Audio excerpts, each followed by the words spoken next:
stories of the day. Business, sports, music, and entertainment. Dadalhin sa inyo ng mas pinaganda, mas pinalawak, mas pinalakas. Radyo Pilipinas. Radyo Pilipinas. 738 sa Metro Manila. Huwag maging backseat driver and be up to date. Latest car news, motoring stories, at industry analysis. Gearbox. Ang roadmap mo sa mga pinakabago sa mundo ng automotive. Start that engine, buckle up, and steer the wheel. Car enthusiast man o baguhan, siguradong madaming matututunan. Gearbox na. Hosted by Eric Tipan and Nana Nadal. Dito sa Radyo Pilipinas, 738 AM. To Gearbox ngayong Thursday, holiday Thursday po ngayon, February 25. It is the 35th anniversary ng People Power EDSA People Power Revolution. Magandang hapon po sa inyo lahat. Thank you for being with us ngayong holiday Thursday ninyo. Eric Tipan kasama si Nana Nadal. At ang mainit nating topic ngayon is itong announcement ng Department of Information and Communications Technology. Sabi nila, bumilis daw ang internet speeds natin compared to last year. At Nana, ito maiksi lang yung pinagkukumparahan nila from December 2020 to January 2021. Mukhang madaming naganap. Mukhang madaming naganap within a month, ano? So, tumaas tayo from, teka lang, biglang nawala yung notes ko. Ano ba yan? Okay, tumaas tayo from 111th, ang pwesto natin before, to 86. 86. So, malaki ang 25 spots ang inangat natin, no? But this is for mobile internet speed. Ibig sabihin, ito yung mga on the go, no? Yung mga sa telepono natin. But for fixed internet, what we use at home, in our offices, our place is unchanged. So number 100 tayo noon, 100 pa rin tayo today. And ang sabi, ang ating average download speed for fixed internet is 32.73 Mbps. Tama ba yon? Kayo bang mga nakikinig at nanonood sa amin nakaka-experience ba kayo ng 32.73 Mbps na pag-download? Mabilis yun, ha? I mean, that's kung nag-Netflix kayo or these streaming sites, mabilis yun. That's wala nang lag yun and HD quality na yung video nyo. So let us know, ano? Itong pinapanood nyo kami. Siyempre, gusto na malaman kung napuputol-putol ba kami or hindi. Let us know, okay? By the way, you can listen to us on the radio. That's our primary market talaga. Primary audience natin is radio. Radyo Pilipinas 738 on the AM dial. Pero meron din tayong online. Yes, pwede nyo rin kaming mapanood sa Facebook. Hanapin ng @GearboxRP1. Kung naman kayo ay nasa Instagram, paki-follow kami sa @GearboxOnAir. Hindi kami nagla-live doon, hindi nyo mapapanood doon, pero nilalagay namin doon lahat ng aming mga past shows, kung sino ang aming mga nag-guest, yung mga napagkwentuhan namin. So maganda rin siyang resource. That's right. Okay, so let us know sa comment section sa aming Facebook site, Gearbox RP1 sa Facebook. Nag-post na po kami doon. What do you think about this announcement ng DICT na bumilis ang internet speeds sa Pilipinas in a span of 1 month mula December 2020 hanggang January 2021? Yung ba yung nararamdaman nyo? Yung ba yung nagagamit nyo? Yung ba yung nafe-feel ninyo every time you go online, whether sa cellphone ninyo or sa inyong broadband or fiber connection sa inyong mga tahanan? Okay, we'll take a quick break. Pagbalik natin, we'll introduce our first guest dito sa Gearbox. Diyan lang po kayo.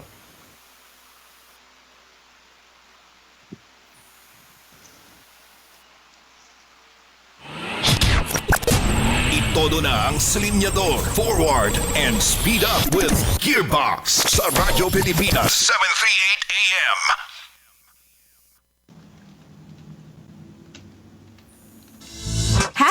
#ID natin ang ID ng Pilipino.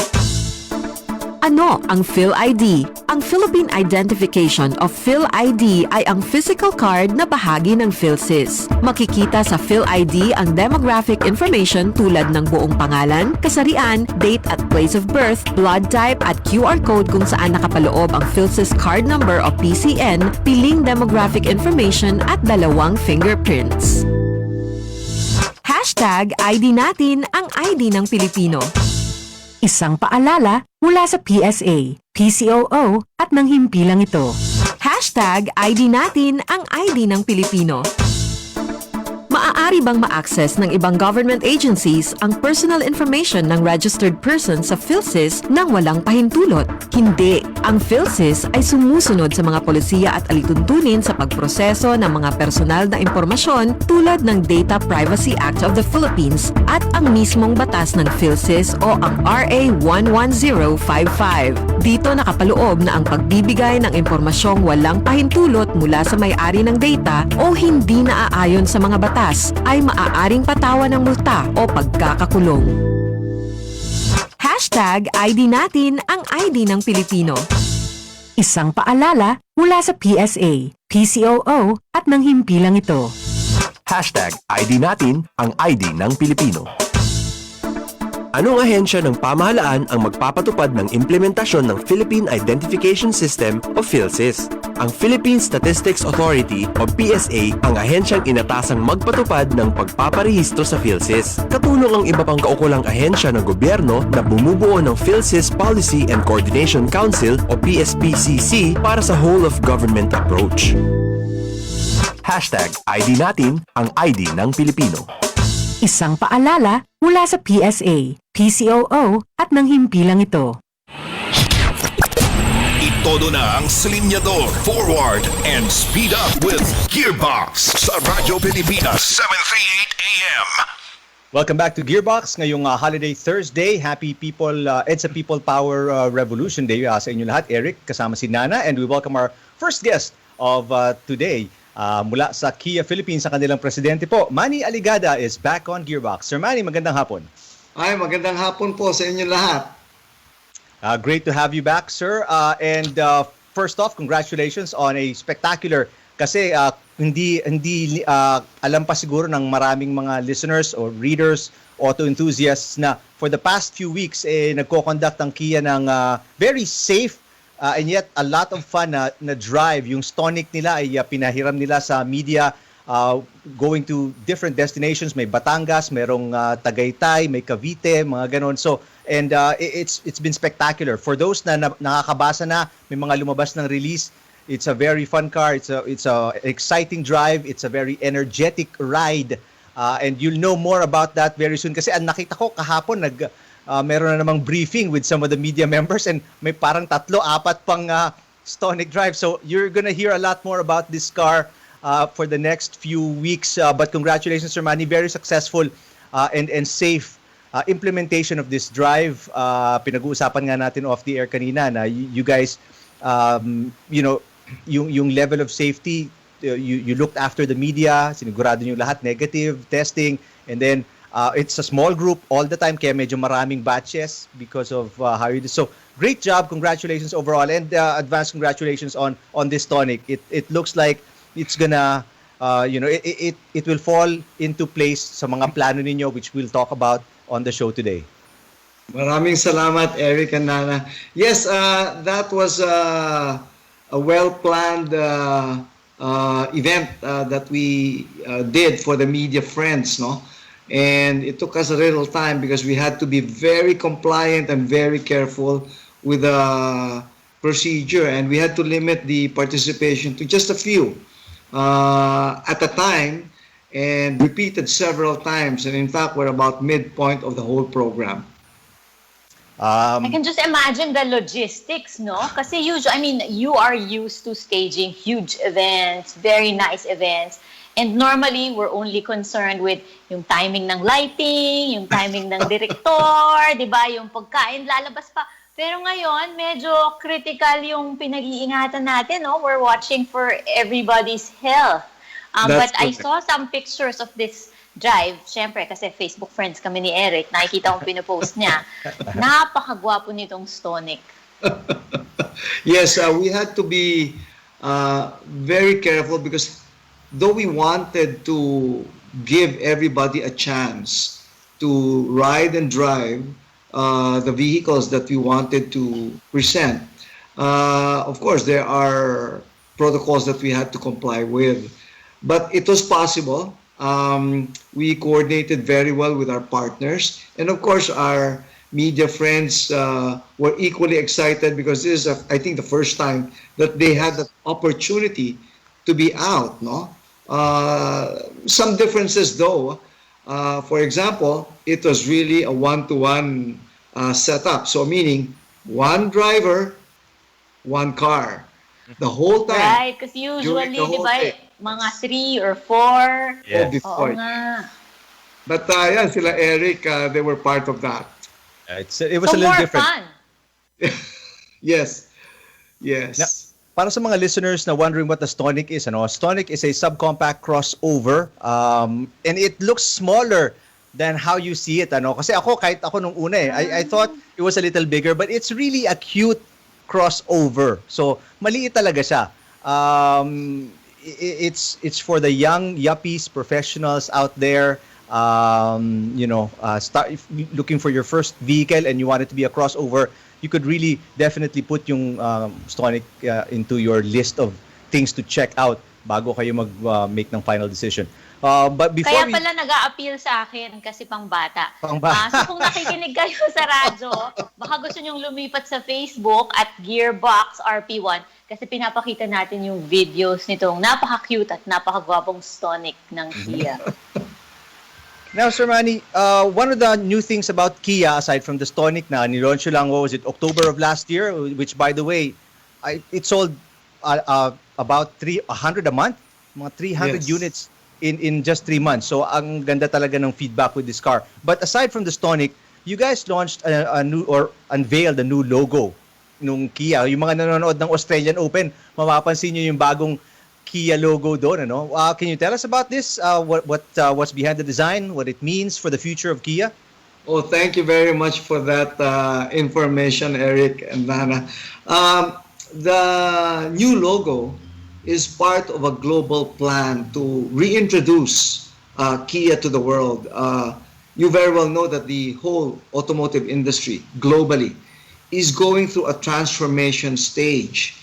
When I say transformation, new changes will be seen very soon, not just in styling, but equally important, even the technology. So electric vehicles are coming. We've had hybrids for some time already. So there will be that new shift in terms of technology happening very soon, and very soon is in a few years. And Kia Global thought it best to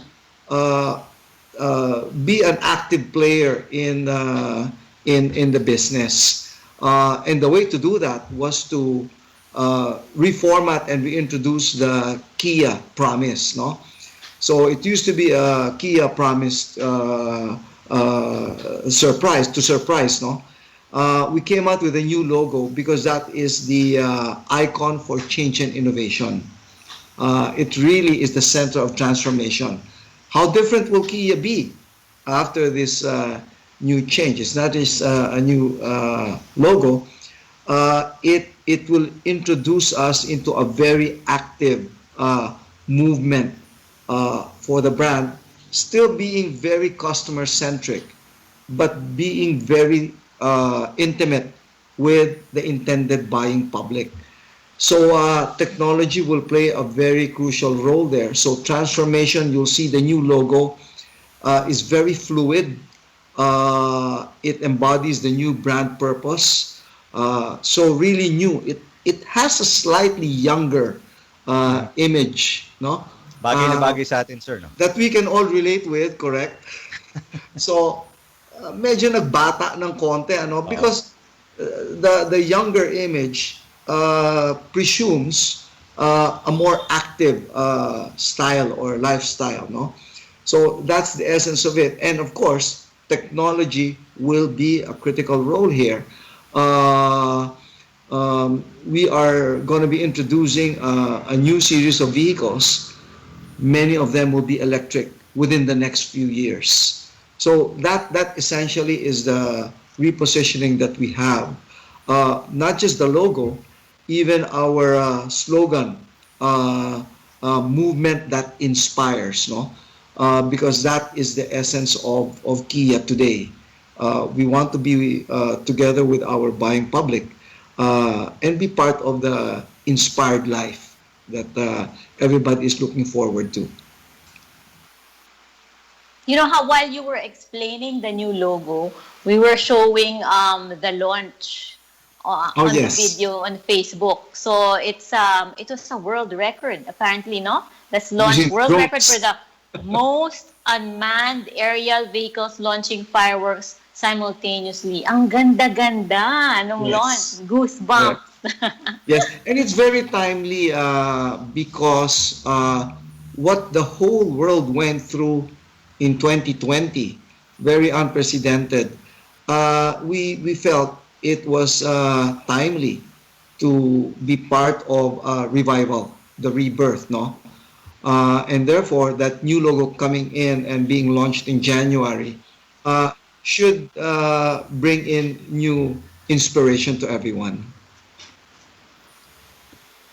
It looks like it definitely will, no? You can clearly see yung fluidity, yung sinasabi mo, Sir Manny, about how connected the new logo is. It's parang one fluid stroke kung gagawin man ng isang calligraphy artist. Check it out if you haven't seen it yet.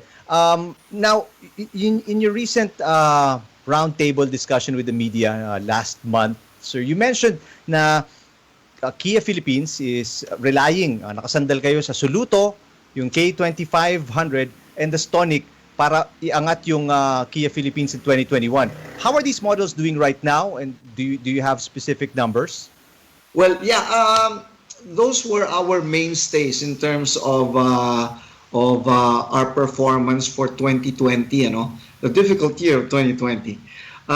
They were the ones that really got us going. What we call the volume models, no.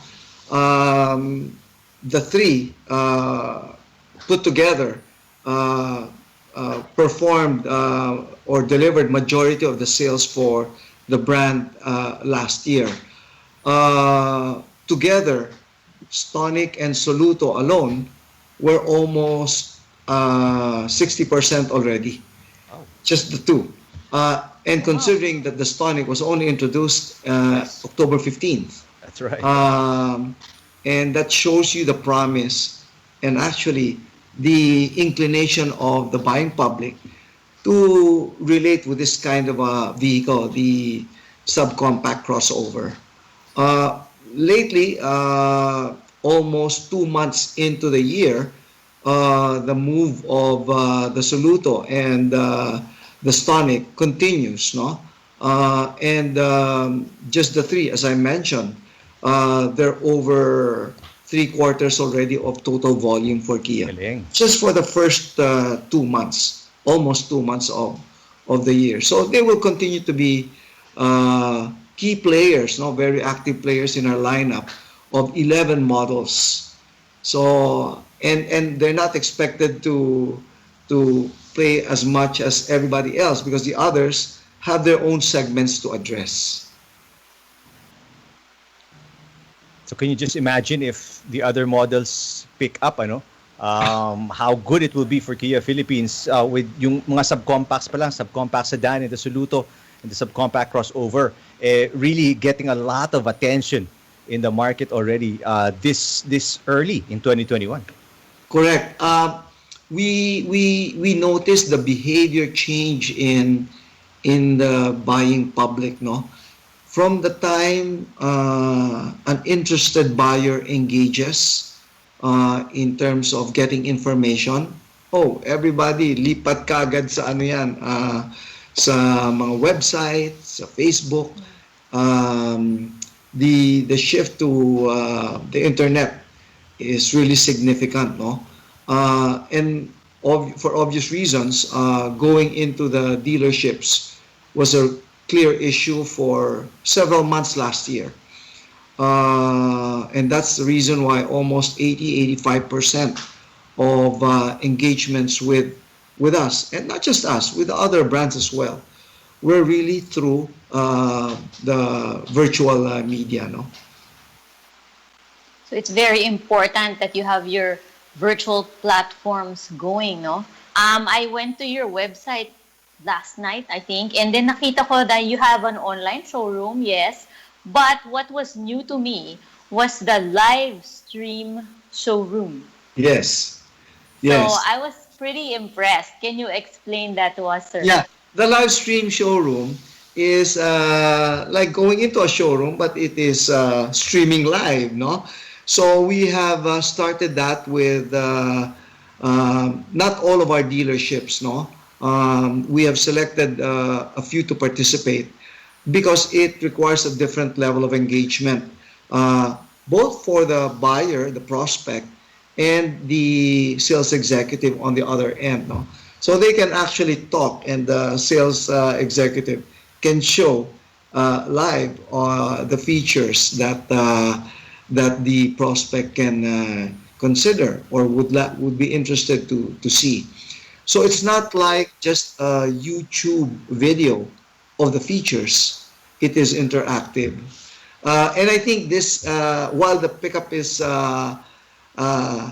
there, we expect it to grow even more in popularity, because when we started to make this available, the lockdown situation was still tight. Recently, they had been opening up, and therefore, people just went to the dealerships, no, where they want to see it live and touch the metal, as we say. So again, I guess this is a new platform that we will continue to develop nationwide. In fact, you can do that anywhere. So there are as many dealerships as there are devices now, and that's the beauty of it. And probably not just for us, for most of the players and for other products as well, we'll go this route. Ang ganda kasi parang ako talaga yung papasok sa showroom, 'di ba? I can dictate what I want to look at, 'di ba? Parang I can say, okay, pakitingin nga yung switch ng window, 'di ba? I want you to press it. Pwedeng ganun, I guess, right? Correct. So I didn't sign up eh. I saw that you have to sign up and set an appointment, parang virtual appointment. Correct. But I didn't get a chance to do that. But I guess ganun siya tatakbo, ano, sir? Correct. Because even up to last year, the visits were really encouraged to be pre-arranged, no, so that somebody will definitely be there, and that's the usual practice for live dealerships. But this one, anytime, at the comfort of wherever you are, whatever you're doing, you can do that, and you can get people together and show it. Now, which dealerships, Sir Manny, meron na so far nitong At ganitong this klase? point, we have our Pampanga partner. Galing. Correct. And now you really don't have to, I mean, dati yung virtual showroom, you don't have to leave your house. Ngayon talaga, to even inspect the car, you can still be at home. Now, the virtual showroom is a bit different, though. While it is there, anytime you can see it for the models that we have made available. The nice thing about the virtual showroom that we have implemented is that it puts the vehicle in the likely environment where it will be used. So, for example, if you have a sedan, you can see the sedan in Ayala Avenue, for example. Okay, so the Seltos, you can see that near Tower 1. So really, you can imagine the car on the road, as opposed to just a showroom where you can see it inside a dealership, no? So I guess that environment will be very popular very soon, because it brings you very near the vehicle, at any time of the day, wherever you may be. Galing. Now, aside from this, sorry, go ahead, Nana. Hindi, I think pareho tayong tatanong. Aside from this, sir, yung interactive na client or customer and sales rep interaction, ano pa ba yung mga plano ninyo to increase your online presence in this year? Well, we are looking at all the channels available, because admittedly,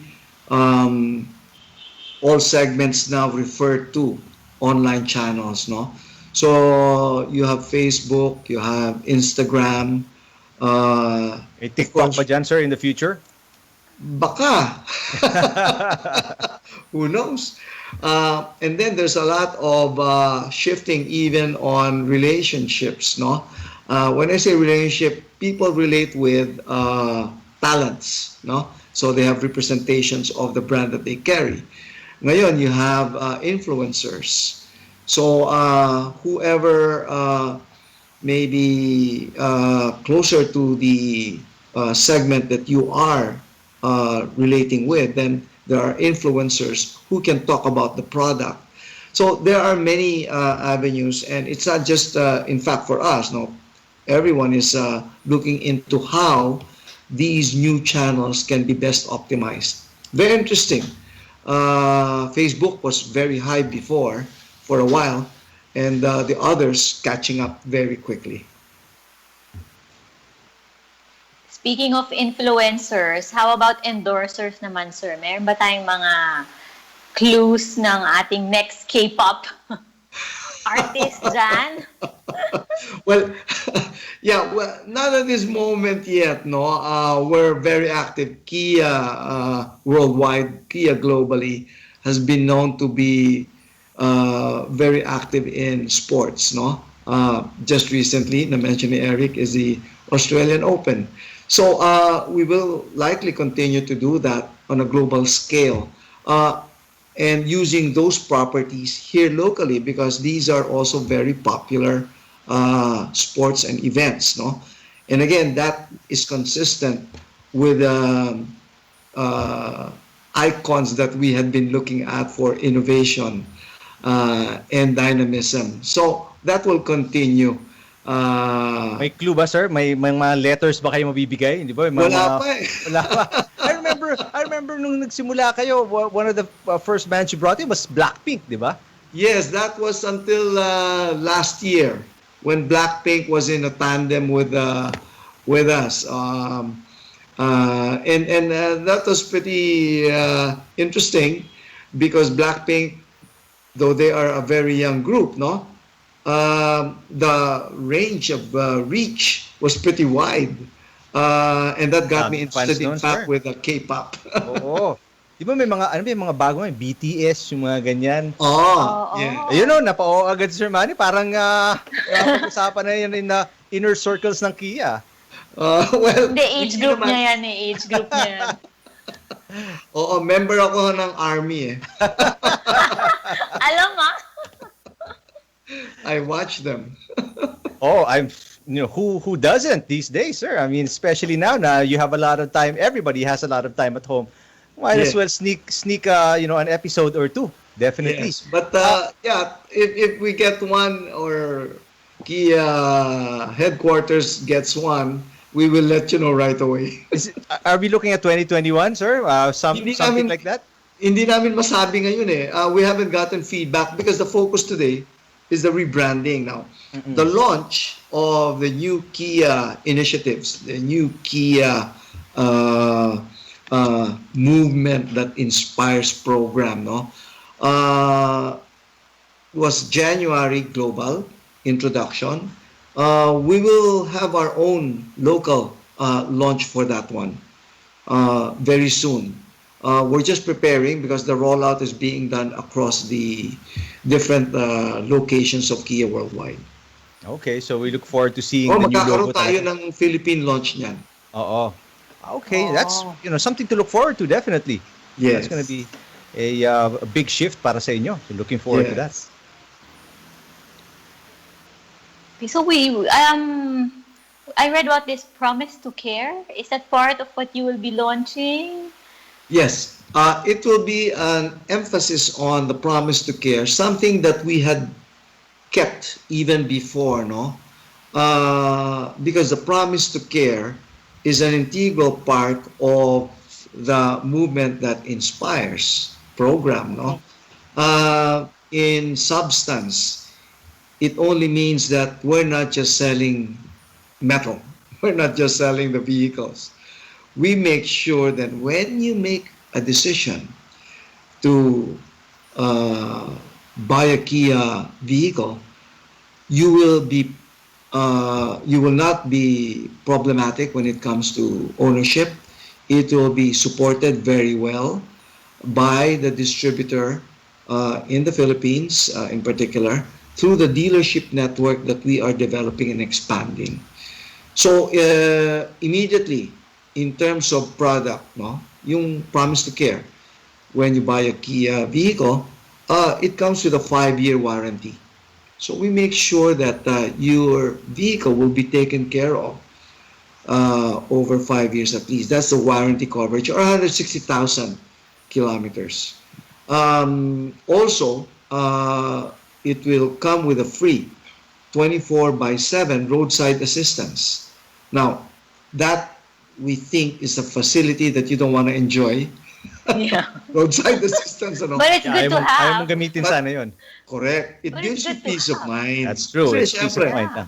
oo, I mean, you're out there, you're driving, and you're not alone, and many things happen around you. So you have that peace of mind that in the event you need assistance, 24/7, you will be assisted. Galing. So it comes with every vehicle that you purchase.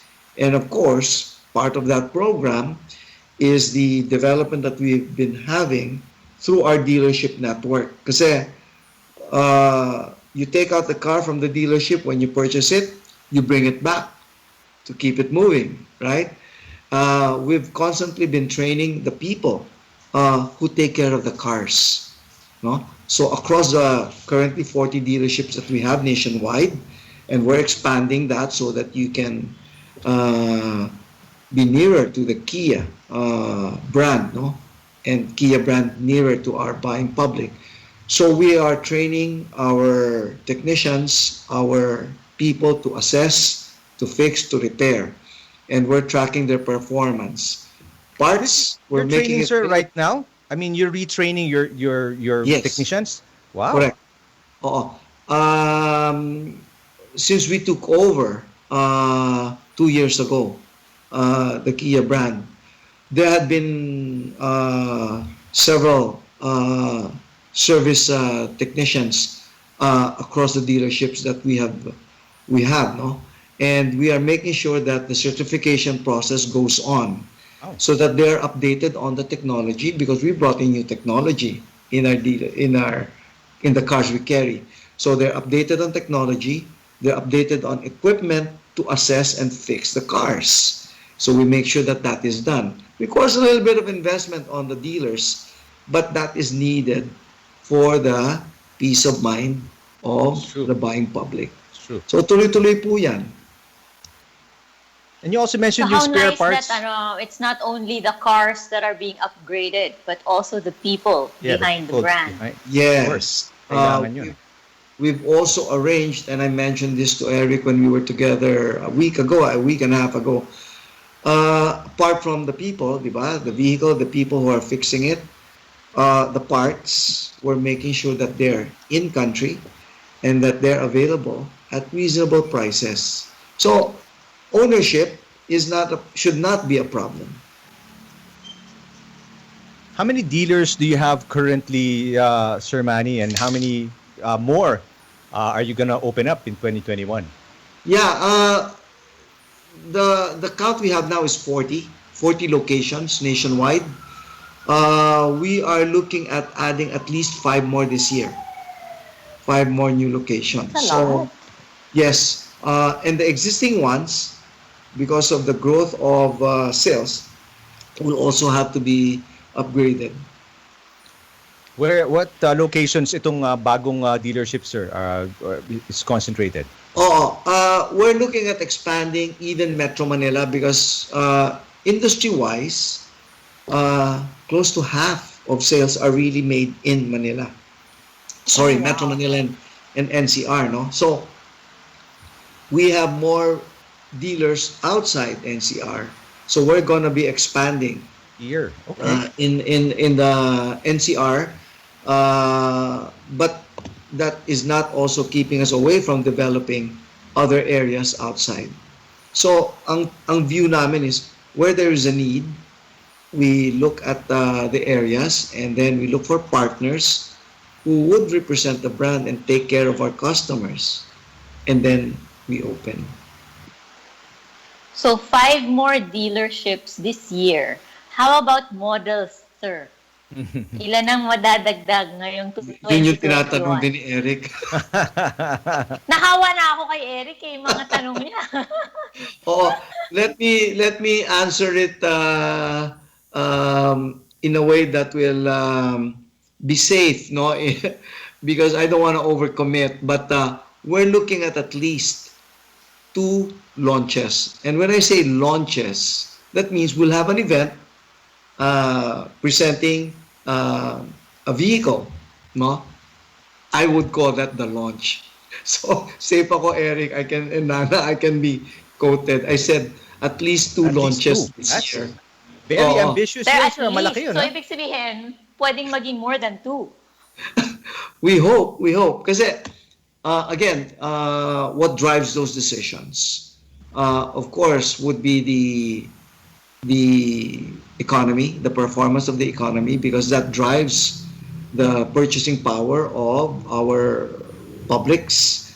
Last year really was not good. 50% drop from previous year. So we did our forecasts, and we think with everything going bright naman, in fact, recently they've been talking about a different level of quarantine level, no? So I guess if it's not going to come in March, it's going to come soon, and that will spur the economy, and people will want to go back to regular operations, and those are the things that will determine how the magnitude of our introductions will be.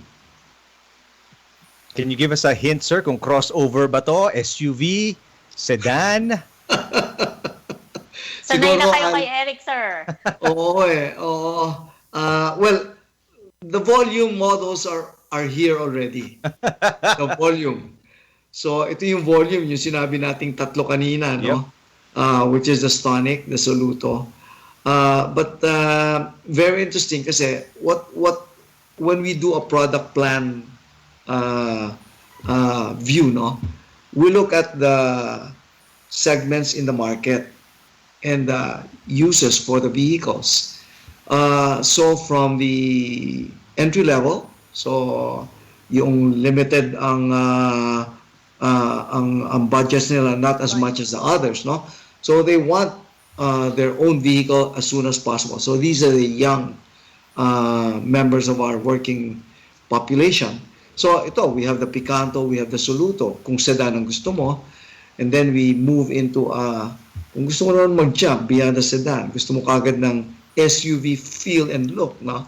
You have the crossovers. And we have the subcompact crossover and the regular crossover in the Seltos. So Stonic Seltos na yan. And then if you go a little bit more advanced in level, you have our Sportage. Eventually our Sorento. So there is a family of vehicles that addresses every family member. Even for commercial, we have the K25. So that's how we do the product plan. Wala nga kaming pickup, sayang eh. Wala pa. Aha! Yun ba yung Wala kami. Oo nga. Is a hybrid, sir, or an EV off the table talaga para sa Kia? For now hindi yan darating for us, no. That is a technology play. And hybrids have been here for several years, no? Close to 10 years. And it's a segment that we have decided not to be a participant in yet, no? But within the next few years, definitely with a global plan of introducing electric vehicles for Kia, then you will see that very soon. Okay, so now you have this initiative called My Year, My Kia. What is that about, sir? Oh, My Year, My Kia. Well, when we were ending the year last year, 2020, coming from a very difficult second and third quarter, no, we saw the fourth quarter kick up. So halos bumalik eh. Not there, but at least you saw very differently from the second and the third quarter of Right. 2020. And we said, hey, let's give back that confidence to the Filipino driver and make them own 2021, make them part of that inspiration and give them that inspiration itself. And we said, let them own the year and let us be part of it. That's why the New Year theme of Kia Philippines is My Year, My Kia. Oh, nice. Anong mga events you have planned programs under My Year, My Kia, Sir Manny? Oo. We started the year with we started internally with our dealer conferences, no? We shared our plans. To the public, we made available our vehicles at very attractive prices. So we came out with very attractive programs, making the ownership easier because we thought even with the lockdown levels being relaxed, we thought people were still very worried, and people will be very worried for probably until next year. So they will want their own vehicle, and that in fact pushed us to launch the Stonic. So to ride side by side with the Soluto, no?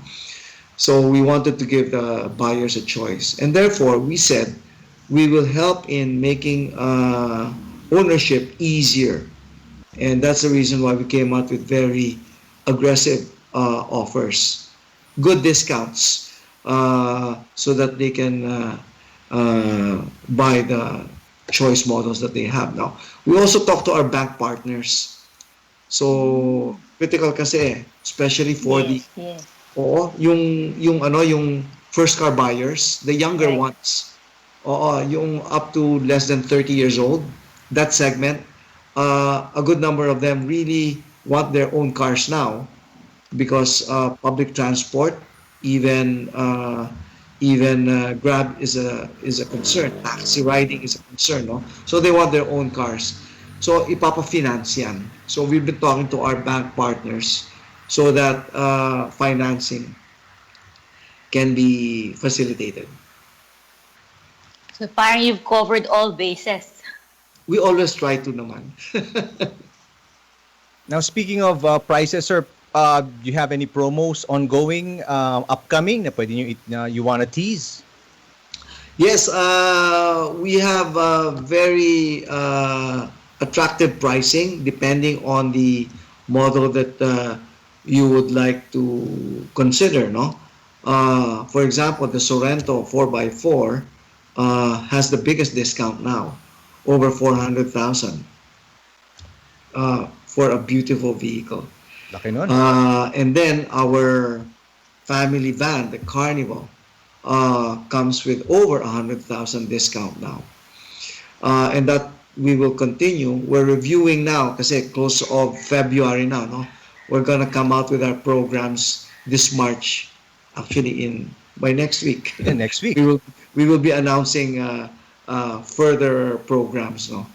Now, have your prices been affected na already, sir? Have you adjusted for the safeguard duties? Wala pa? Well, we will eventually adjust them. Everybody who is bringing in a vehicle for the safeguard duties, anybody who's bringing in today will be impacted by that. So cars will have an add-on. And I guess so that everybody understands also, no? This is a safeguard bond that is being collected. And when I say it's a bond, there is a period of review that the Government Tariff Commission is undertaking. That period is up to about August, where they will see if the safeguard duties will be implemented permanently or not. So there is a possibility it may be dropped. So that's why it's a bond.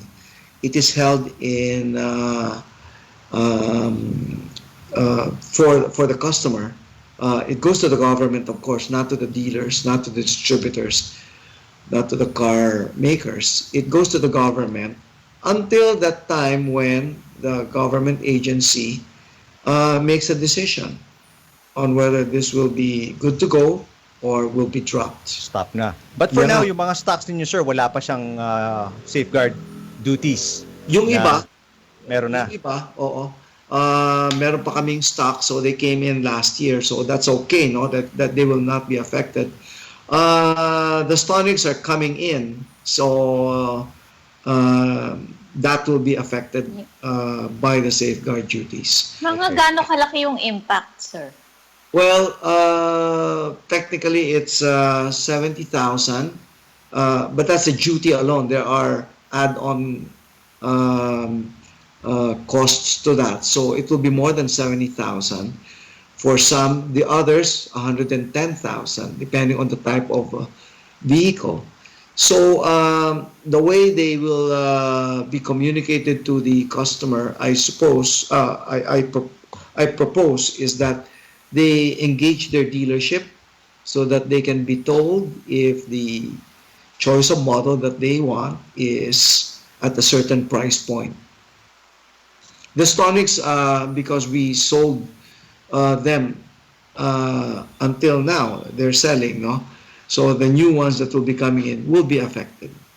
So bili na kayo ngayon bago dumating yung stock na may safeguard duty. If you're buying anyway, makatipid ka pa ng 70 to 100,000 pesos. Malaki, Malaki. Sa Stonic, yan yung nandun sa level na 70 plus. 70,000. Okay. So, bilis-bilisan na ang pag-shopping sa Kia. That's right. Sir Manny, social media outlets ninyo or website para makasilip yung mga listeners natin ng mga models ng Kia? Oo, pwede nilang puntahan yung website namin, ano? Kia Philippines on Facebook, also on Instagram, YouTube also, and Twitter. Kung Twitter at Kia Philippines. YouTube is Kia Philippines, no? And of course, kia.com for our website. Ang dami nating natutunan about Kia Philippines and their plans for 2021. Always great talking to you, Sir Manny. We look forward to the 2 unboxings. Just call me Manny. They will take a little getting used to, but we'll try, sir. But we look forward to the 2021 unboxings. Can't wait to find out what it will be. And congratulations again on the Stonic. We'll hear from you soon, sir, when you launch the new logo locally. Oo, magkakaroon tayo niyan and we will let you know, of course. There will be an advice before we have that. We're finalizing everything and we are syncing on the rollout worldwide. Well, you and your family stay safe, Sir Manny. We'll look forward to you being back on Gearbox very, very soon. Stay safe din kayo po. Salamat Thank you po. for guesting. Kia President Manny Aligada on Gearbox. We'll take a quick break. Magbabalik ang Gearbox pagkatapos ng ilang sandali. Itodo na ang silinyador, forward, and speed up with Gearbox sa Radyo Pilipinas 738 AM. #ID natin ang ID ng Pilipino. Hey friend! Bilang isang IT expert, can you enlighten me on the security data in the Philippine Identification System o PhilSys? Let me check the facts. Ang PhilSys ay sang-ayon sa Privacy by Design system na nagbibigay ng pangunahing prioridad sa privacy ng mga impormasyon. Ang Philippine Statistics Authority ay nakikipagtulungan rin sa mga experts mula sa National Privacy Commission at Department of Information and Communications Technology. Kaya I'm pretty confident that the personal information in PhilSys is secure. Ikaw na friend! I owe you one! Okay! Magpa-register na tayo! #ID natin ang ID ng Pilipino. Isang paalala mula sa PSA, PCOO at ng himpilang ito. Usapin sa bakuna, mainit pa rin. Pero mga impormasyong mahalaga, narito at ating alamin. Ano ang dapat gawin at tandaan pagkatapos magbabakuna? Matapos mabakunahan, maaari kang makaranas ng side effects tulad ng trangkaso. Normal lamang ito at mawawala rin pagkatapos ng ilang araw. Senyales ito na bumubuo na ng proteksyon ang iyong katawan laban sa sakit. Kung sakali naman na nag-alala ka sa iyong sintomas o lumala ang pamumula o pagiging sensitibo ng lugar kung saan ka tinurukan ng bakuna pagkatapos ng 24 oras, kontakin agad ang iyong healthcare provider para maaral ng mga eksperto kung konektado ba sa bakuna ang iyong nararanasan o hindi. Mahalaga ito upang hindi mag-alala ang publiko ng hindi kinakailangan. Sa mga bakunang available ngayon, 2 turok ang kailangan upang makuha ang inaasahang proteksyon. Kaya kahit makaranas ng side effects sa unang turok, kailangan pa rin magpaturok ng pangalawa, maliban na lamang kung pinayuhan ka ng iyong healthcare worker na ipaliban ito. Tamang impormasyon. Yan lamang ang solusyon sa pagkalito at disinformation.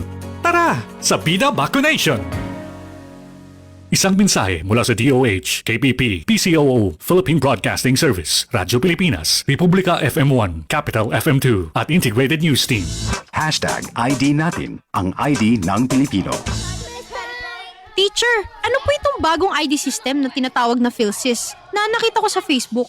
Yes, ito ang tinatawag na Philippine Identification System or PhilSys na magsisilbing Central Identification Platform at magbibigay ng valid proof of identity sa lahat ng mga Pilipino.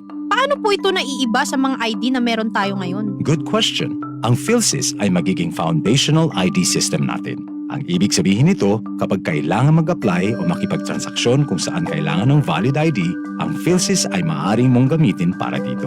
Ito rin ay isang digital ID system, kaya pwede itong gamitin kahit walang physical card dahil ang layunin talaga ng PhilSys ay mapabilis ang mga transaksyon sa government agencies at private companies. Amazing! Ano naman po ang kailangang impormasyon para sa PhilSys? Simple lang, ang inyong demographic information tulad ng name, gender, address, date at place of birth, blood type, at biometric information tulad ng photo, fingerprints, at iris scan. Got it, sir! Thanks! #ID natin ang ID ng Pilipino. Isang paalala mula sa PSA, PCOO at ng himpilang ito. Bagong variant ng COVID-19, mas delikado at mas nakakamatay nga ba? May mga karagdagang pag-aaral na ginawa sila that suggest na baka maybe 30% more deadly. So pinag-aaralan pa po ito. Hindi pa po siya final. Very, very preliminary ang sinabi po ng UK. Mga eksperto nagpayo kung paano ito maiiwasan. Our objectives remain the same and our prevention remains the same po. Kailangan lang po talaga natin pag-itingin at hindi po tayo magsawa kahit kailan. Paniwalaan lamang ang mga impormasyong kumpirmado. Makinig lamang sa mga payo galing sa mga eksperto. Sabay-sabay nating labanan ng COVID-19 at disinformation. Basta't sama-sama, kaya natin to. Isang paalala mula sa DOH, KBP, PCOO, Philippine Broadcasting Service, Radyo Pilipinas, Republika FM1, Capital FM2 at Integrated News Team. Turn up the headlines. Turn up the headlines. Tumutok na sa Gearbox dito sa Radyo Pilipinas 738 AM. Welcome back to the show. This is Gearbox sa Radyo Pilipinas 738. We're live also on Facebook, Gearbox RP1 at Radyo Pilipinas 1 or Radyo Pilipinas 1. Eric kasama si Nana, and we welcome back ang ating food expert, Migs Torres, fresh from his wedding last week. For 1 week a married man already, si Migs Torres. Congratulations, Migs. Thank you very much, Eric and of course, Nana. Sabrina, oo. Thank you. Mabuhay ang bagong kasal. Maraming salamat. Pati ang bagong gupit. Oo, bagong ahit. Bagong ahit, bagong gupit, kompleto. Ayan. Letos Kasi may Ricardos. nakabantay na. Oh, kasi sa municipios hanggang ako. Ganun. Pero yes, thank you very much. It's good to be back in Gearbox and talk about food once again. And habang nandun ako sa short break natin dito sa Gearbox, yung 1 week na span na yan, ang pumapasok sa isip ko is Vietnamese food. Okay? Wow. Isa sa mga pinaka-na-enjoy ko episode. Bakit ka naman na-inspire to do Vietnamese food? Kasi, alam mo, ang laki na ng weight gain ko no? Since the pandemic. Pag-ibig yan. Dahil sa pag-ibig. Oo, hiyang ka sa pag-ibig. Yun na yung sabi nila, no? Habang nagmamahal, bumibigat. Pero, naisip ko kasi it's healthy, And alam mo na very complex ang flavors ng Vietnamese food. Kasi ang Vietnamese marriage yan ng multiple flavors and cultures. Kasi close yan, malapit yan sa Thailand, sa Cambodia, and sa China. So yung mga influences ng mga cultures nun, nasasama, nahahalo dun sa kultura rin ng pagkain ng Vietnam. Now, if you go to the north, alright, the taste and profile, medyo it borrows a lot from the Chinese. So marami mga noodles dyan and yung mga Szechuan flavors, medyo maanghang ng konti. Now, as you head down south, the flavors, they bend more towards neighboring Cambodia and Thailand. So medyo nag-iiba ng konti yung lasa, yung impluensya ng pagkain. Of course, meron ding French influence yan dahil the Vietnamese were occupied by the French for a long period of time. So, andun din yung influensya ng pagkain ng mga Pranses sa Vietnam. Right? And we'll talk about a few favorites. Actually, medyo sikat na yung karamihan dito. No? Pero may isa dito na very unique para sa akin at least na na-discover ko. I'll talk about it later on. Simulan natin sa appetizer.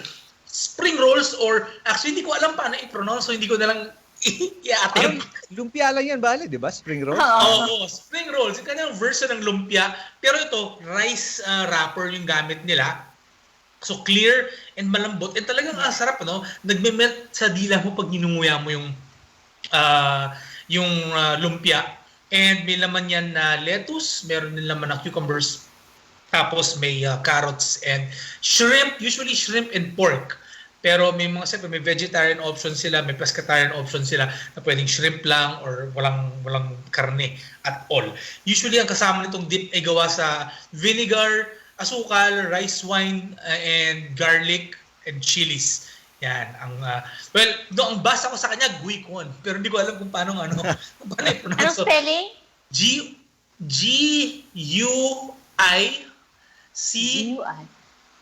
O C-U-O-N. Okay, wag na. I will not even attempt. May iba yung characters din so hindi ko alam kung paano ibigkasin. Okay. Next is yung, pho. It's actually pronounced as pho. Yung PHO. PHO, hindi sa pho, it's pho. So, ito yung kanilang version ng mami o noodle soup.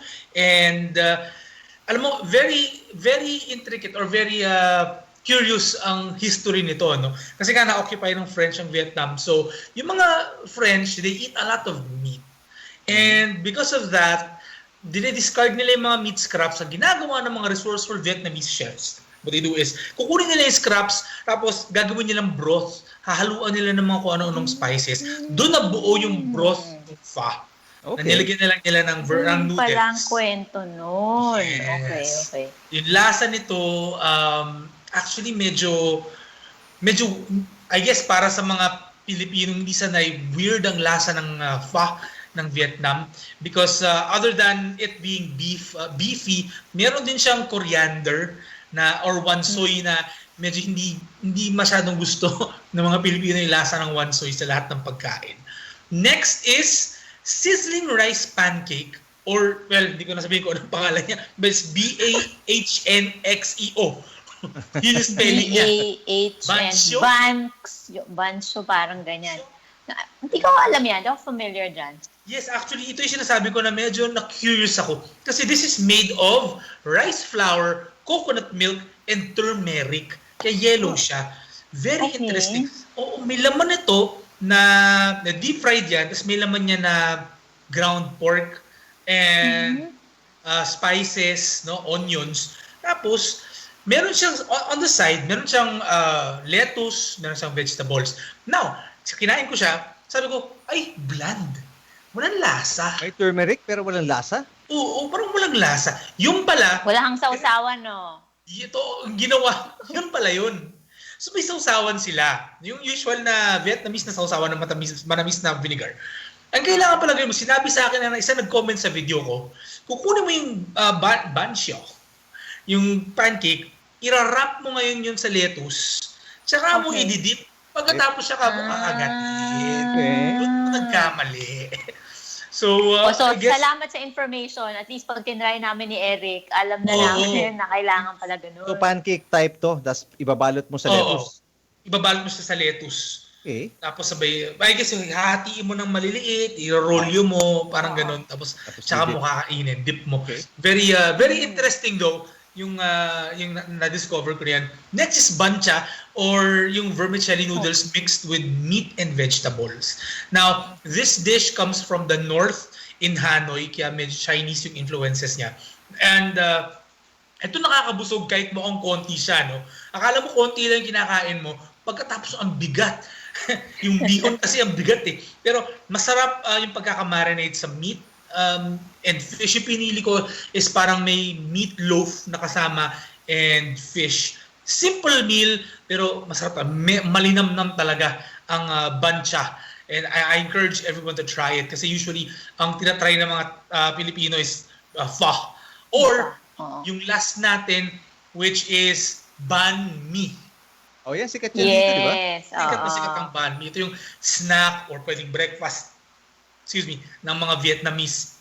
Now, ito talaga may French influence kasi French baguette yung gamit. Pero, isang friend ko, no, nag-comment din doon sa video, sinabi na kaya crunchy yung labas and very crusty, ang gamit nila, hinahaluan nila ng kanin or rice flour or rice, yung paggawa ng baguette. Yung dough? Yes, yung dough. So, andun yung crunchy na texture sa loob malambot. So, that's what makes it tasty. Laman yan sa loob. Syempre, meron yan lettuce, meron cucumbers, may carrots. Tapos, either a choice of Vietnamese ham, roast pork, pwede rin. Pwede mo rin sila i-combine. Usually, pinapapili ka din sa Pilipinas ng isa lang. I suggest you try Vietnamese ham para matry nyo yung kakaiba naman. Kasi roast pork na titikman natin lagi. Yung Vietnamese ham, ibang texture, ibang flavor, kailangan matikman ninyo yan. And of course, meron silang yung vinegar na manamis-namis. Yan. Ito, yes, Eric. No, go ahead, Mix. No, itong bancha is rather ang banh mi readily available. Ang daming actually halos lahat ng Vietnamese sellers and restaurants may version ng banh mi dito sa What's your recommended Vietnamese restaurant na masarap talaga? Pho is actually okay. Some would say that it's commercialized already. Pero if you're trying to introduce yourself to the flavors of Vietnam, you can't go wrong with something that's already known for decades, no? And another one is a place kung saan ko kinuha to, kung saan ko binili tong mga tinikman kong Vietnamese street food sa So Mot sa Kapitolyo. Saan yun? It's just a stall. Sa Pasig? Oo. Okay. May stall lang yan na maliit sa may Pioneer Center ata yan. Okay. Somot yung pangalan niya. And So these items binanggit mo, available doon? sa Somot, yes. Okay. Alam ko na ulam ni Eric bukas. Vietnamese. Well, nakakatakam yung sinabi ni Migs eh. Lalo na yung, yung spring roll. Parang gusto kong subukan yung spring roll. And then that pancake. Yung pancake. Oo. Kailangan matikman ng may lasa. Oo, Because ng tamang paraan, di ba? Oo, nagkamali ako doon. But Interesting tong kwento mo ngayon, Migs, kasi ako hindi ako familiar masyado sa Vietnamese cuisine. Okay. Well, mainly because I find it masyadong madaming gulay. Alam mo na, allergic ako sa gulay. Unhealthy ka kasi, nanay. Pero dahil bumabata tayo, naghahanap na rin tayo ng mga dishes Sina na may Johnny mga Migs gulay. yan para kumain ka na doon ng gulay. Pero alam mo, ako, when I was younger, hindi rin ako mahilig kumain ng gulay. This helped a lot in introducing me to good flavors of vegetables. Kahit Ganun talaga pag mga bata pa eh. Oh. Kumakain ng gulay. Yan.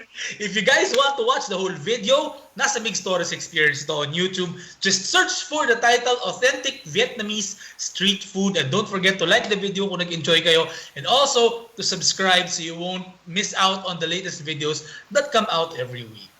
Alright. Awesome stuff. As usual, nakakatakam na naman. Thank you very much, Migs of the Migs Torres Experience. Every Thursday, may bago kang episode. Naglabas si Migs kanina. Ako, tinignan ko na nga eh. So check it out. Hindi ko pa nakita yun ah. Sige. Puntahan mo. We look forward to another delectable, tasty discussion next week. Yes, ako rin. I'm looking forward to. Iniisip ko na kung anong... Meron akong konting idea kung anong gusto anong pag-uusapan natin? present. Yes. Congratulations again, Migs, on Thank the you. big wedding from last week. You and your lovely wife, of course. And we'll talk to you again next week. Migs of the Migstars Experience dito sa Gearbox. We'll take a quick break. Magbabalik tayo pagkatapos ng ilang sandali. Todo na ang silinyador, forward, and speed up with Gearbox sa Radyo Pilipinas, 738 AM. Usapin sa bakuna, mainit pa rin. Pero mga impormasyong mahalaga, narito at ating alamin. Pwede ba tumanggi magpabakuna? Oo, kahit sino ay maaaring tumanggi na magpabakuna. Kayo ay papipirmahin ng isang waiver na magpapawalang bisa sa inyong slot alinsunod sa prioritization ng mga eligible group. Ikaw ay mai-schedule muli pagkatapos mabakunahan ang prioridad na populasyon. Tamang impormasyon. Yan lamang ang solusyon sa pagkalito at disinformation. Tara, sa Bida Vaccination! Isang mensahe mula sa DOH, KBP, PCOO, Philippine Broadcasting Service, Radyo Pilipinas, Republika FM1, Capital FM2, at Integrated News Team. Bagong variant ng COVID-19, mas delikado at mas nakakamatay nga ba? Not necessarily the virus itself, but the impact that it has on the actual numbers. So tulad na rin ng nabanggit dati, dahil alam na natin na mas nakakahawa siya, talagang i-expect natin na mas malaking proportion ng population ang magkakaroon ng sakit. And dun sa dami ng magkakasakit, maaring mas marami din dun yung mga matatanda o meron ng iba pang sakit na syempre mas magiging lantad dun sa poor outcomes. No? Mas lalo silang magkakaroon ng tsansang mamatay or magkaroon ng severe or critical disease. Therefore, baka yun ang nagiging basehan ng interpretasyon na it is more deadly or more severe. Mga eksperto, nagpayo kung paano ito maiiwasan. Balik na naman tayo dun sa minimum public health standards. Mabuti na nga lang at yun pa lang ay kaya na siyang sukuin. So therefore, by consistently complying with dapat, malaking bagay na pwede natin gawin para sa ating mga sarili at sa mga pamilya. Paniwalaan lamang ang mga impormasyong kumpirmado. Makinig lamang sa mga payo galing sa mga eksperto. Sabay-sabay nating labanan ng COVID-19 at disinformation. Basta't sama-sama, kaya natin to. Isang paalala mula sa DOH, KBP, PCOO, Philippine Broadcasting Service, Radyo Pilipinas, Republika FM1, Capital FM2, at Integrated News Team. Kapag hindi nakikita sa social media, Region 2 po ay inopen po ang ating opisina para lahat ng mga media entities ay dito muna maglagay. hindi ibig sabihin walang ginagawa. Yung mga nagdaang bagyo po, talagang yung mga tao dito ay winawarning namin sila na talagang mag-evacuate before the impact. Yung mga air assets po na na-request namin, nagdatingan po kanina, kaya nakaka-rescue at nakaka-relief operations po kami sa mga unreachable areas. Sakripisyo ng mga rescuers hindi matatawaran. Dahil sa nagtitipag, ipagkasan, EFP natin, Marines, nagsisitatingan. Itong patuloy na pagpulan na to, hindi kayang i-drench yung willingness at yung aming commitment to serve and help yung ating mga kababayan. Dahil sariling pamilya nila ay iniiwanan para unahing puntahan at iligtas ang mga nangangailangan. Our National Resource Operations Center ay hindi po tumitigil sa pagre-repack ng mga family food packs. Makakaasa po kayo that we will sustain our disaster response operations. Medyo mahirap po yung tuloy-tuloy, nakakapagod na po. Subalit pumitas pa rin ang mga sundalo na ito pa rin ang aming sinumpang tungkulin na tulungan ng ating mga kababayan na nangangailangan ng tulong. Let's all stop the hate. Bayanihan ang ating kailangan. Pamahalaan ay ating pagkatiwalaan. Ito sila nagtatrabaho round the clock. Ibig sabihin walang hinto, relibo lang. Tulong ay laging nariyan. Kaya natin to. Babangon rin tayo. Isang mensahe mula sa Philippine Broadcasting Service, Radyo Pilipinas, Republika FM1, Capital FM2, at ang Integrated News Team. Buo para sa iisang layunin. Sama-samang humakbang ang taong bayan. 35 taon na ang nagdaan. EDSA, People Power Revolution. Sariwain ang pagkakaisa at disiplinang noon ay ipinamalas ng sambayanang Pilipino. Ito'y ating gawing huwaran upang sundin ang mga payong pangkalusugang ipinatutupad ng mga kinauukulan. Gaya noon, sama-sama din nating hakbangin ngayon ang daan tungo sa paglutas ng kasalukuyang pandemyang bunga ng COVID-19. Ang Philippine Broadcasting Service at Radyo Pilipinas ay nakikiisa sa pagunita ng isang mapayapang revolusyon na tumatak sa kasaysayan ng bayan. Itodo na ang silinyador, forward, and speed up with Gearbox sa Radyo Pilipinas 738 AM. Welcome back to Gearbox dito sa Radyo Pilipinas. We're live on the AM radio. 738 AM po ang frequency. We're also live online via Facebook. Just check out Gearbox RP1 on Facebook and Radyo Pilipinas. Eric Tipan with Nana Nadal. At kasama po natin ngayon, one of the most familiar brands when it comes to auto care. Ano? I still remember this nung bata pa ako.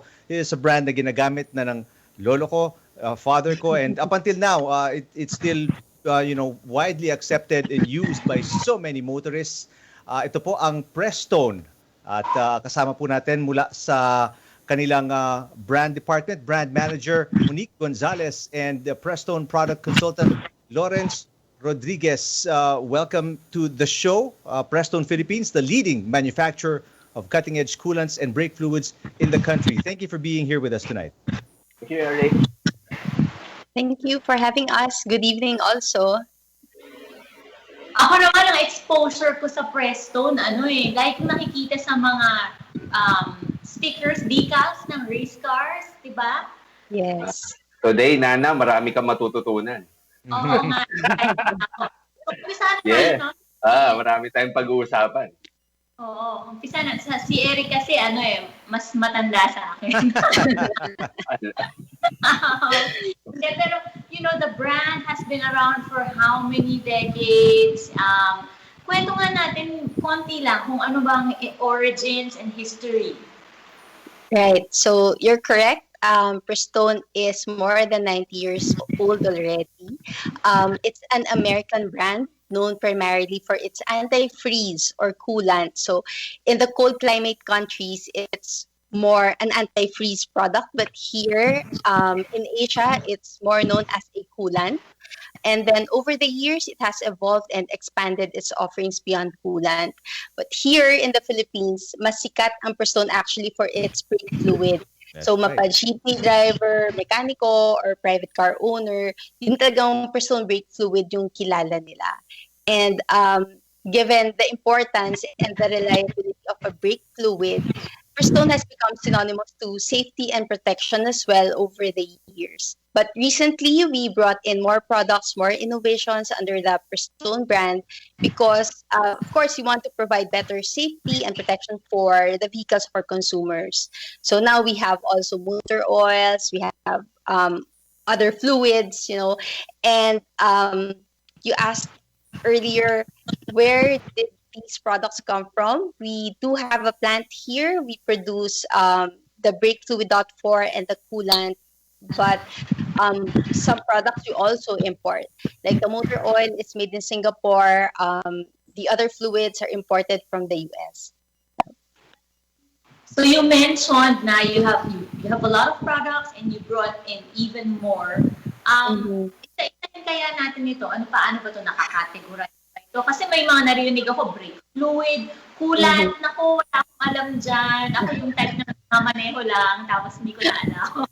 Pareho tayo. Buti nga nandito pa ako sa trabaho na to. Thanks to Lawrence, no?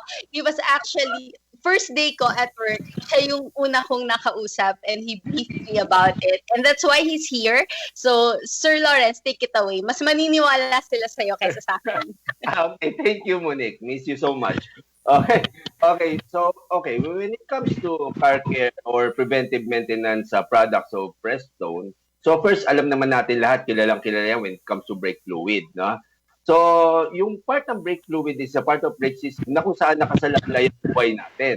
Because really, brake fluid plays a very crucial role, especially, dahil yan na nag-create ng force para mapigilan ng pag-ikot ng gulong na ating sasakyan at bumagal ang ating sasakyan. And of course, yung brake fluid natin ay may requirement, no?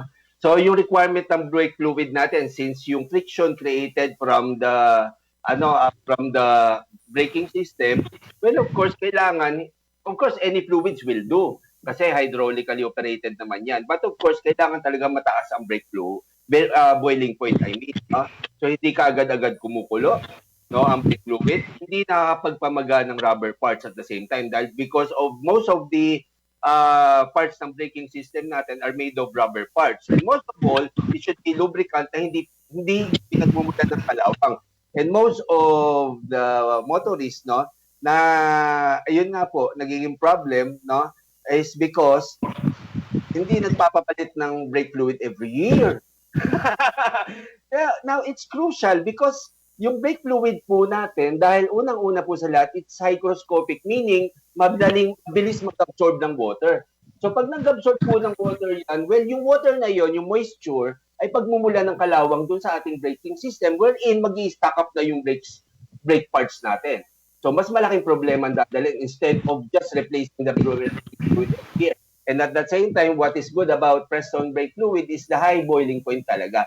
And then now, because of the innovation, the guy na Monique, we already have DOT4, which means because of that innovation, much higher boiling point na na-create doon. So ibig sabihin, hindi mabilis mag-boil yung brake fluid, ibang brake fluid natin at the same time.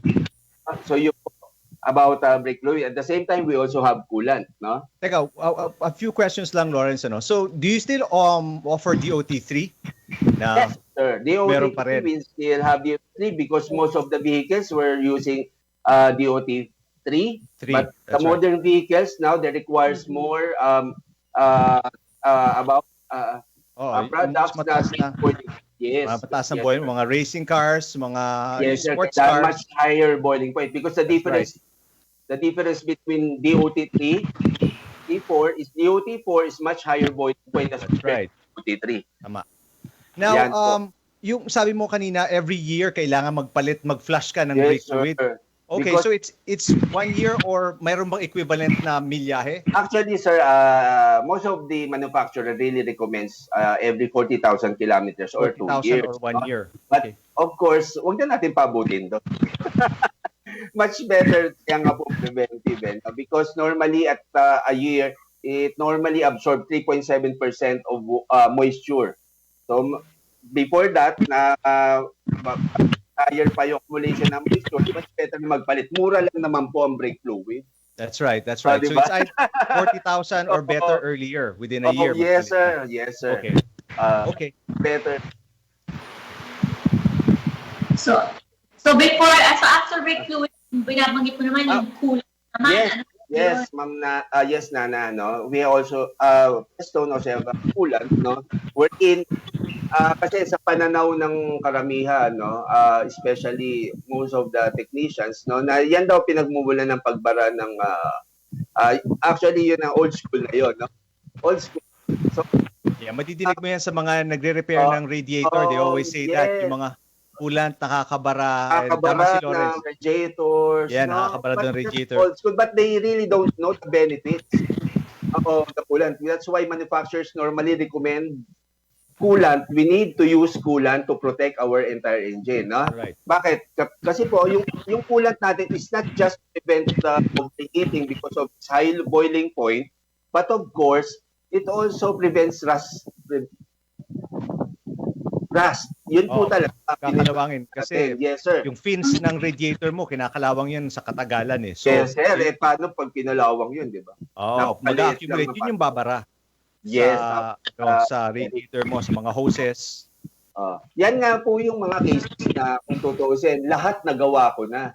Pinalitan ko na ng radiator, pinalitan ko na ng thermostat, pero overheat pa rin. No? But they really don't know na yung internal part ng or internal passages sa engine natin restricted na because of the rust. So yun ang di nila alam na instead of yung tumagal pa yung buhay ng makina mo, yun nga ang nagiging problem most of the time because of you using just water. Because if you're going to compare coolant versus water alone, coolant have disadvantages. Let's say, for example, coolant can prevent rust. No? At the same time, coolant much higher ang boiling point niyan as compared to kaya mas mapiprevent ang overheating. And nowadays, as tip ko po sa ating mga kababayan, na iwasan po ang overheating because most of our cars nowadays are equipped with a light metal na ngayon in which madali siyang mag-break when it comes pagka yan ay nag-overheat. Which means baka hindi na mauwi sa overhauling yan. Baka mauwi na sa replacement ng engine yan pagdating ng panahon. So yun po ang critical ngayon. And also, yes? And gaano kadalas naman to nilalagay o pinapalitan ng kulan? Yeah, okay. So when it comes to top up, so we have Prestone ready to use. Top up po 'yon, no? So you can use ready to use. Now, kung sakali naman po if you're going to replace your coolant, no? Now every 2 years or 40,000 kilometers, so you have to use yung ating concentrate. Yung concentrate kasi natin, so you're going to mix it with distilled water. Please take note, distilled water, not tap water, because tap water ay mayroong mga konting contaminants sa coolant natin such as salt. No? So kaya make sure na distilled water and make sure your entire cooling system ay wala talagang leak. Kasi sayang ang coolant, mahal. Okay? Yun po. So every 40,000 kilometers, or 2 years, whichever comes first. So even you're not using your car, no, kahit yan ay nakatenga lang, of course, our lubricants and other products deteriorate over time, which means para bang sabihin natin napapalit yan over time. Kaya nga po, we have to replace it as required as per manufacturer specifications or advice. And like you mentioned, Lawrence, meron kayong ready to use which is pang top up lang. So pwede nyo buksan yung radiator cap, top up nyo lang, pagbawas na yung tubig. Or pag nag-flush ka, like what you said kanina, gamitin mo yung concentrate. You have to use concentrate because of the mixture. Kasi we have to ensure that it is a 50-50 mixture with distilled water. Okay. So mas matapang ang coolant, about approximately 70%, much better. So pwedeng 70-30, you mean? Yes, sir. Because kaya nga po, kasi gaya ng nabanggit ko, it is similar doon sa ating sa ating brake fluid. It accumulates easily moisture, so tumatabang yan over time. Much better na tapangan na natin ang coolant up to 70%. Wag naman yung 100% pag-concentrate. Okay, so next, after coolant. Okay, so we have motor oil. Motor oil. Yan. So speaking of motor oil. Change oil, di ba? Na sinasabi. Okay, so I think Monique, can you introduce our motor oil kung sakali? No? Right. So we have a full range of motor oil. Merong dalawang klase, merong for gasoline engines, meron din for diesel engines, and whether for gasoline or diesel, meron tayong tinatawag na synthetic blend and also full synthetic. Yan. And si Lawrence na can take it away again. Okay. So as mentioned by Monique, so they have a fully synthetic in which you can use that for a year. No, ganun lang naman pagkakaiba ng motor oil. Kasi ang tanong sa motor oil, how will you choose a proper motor oil for your vehicle, di ba? So unang-una sa lahat is the right viscosity for our climate here in the Philippines. So we have chart, no? And also yan ay naka-indicate sa owner's manual ng ating mga kababayan or motorists natin. And also, aside from that, we have the certifications coming from the API, which is the donut, no? In which dapat ang motor oil mo ay energy conserving. Kasi yan ang required ng modern vehicles nowadays.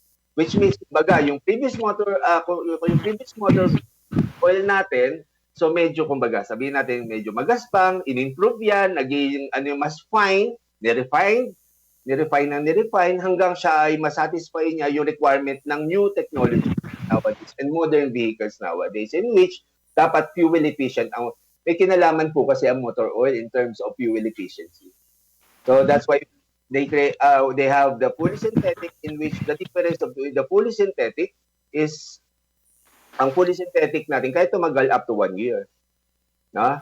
While the semi-synthetic ay 6 months, while the mineral oil, ordinary oil natin, no, for Prestone ay 3 months. Okay, so yun yung difference nila. So we also have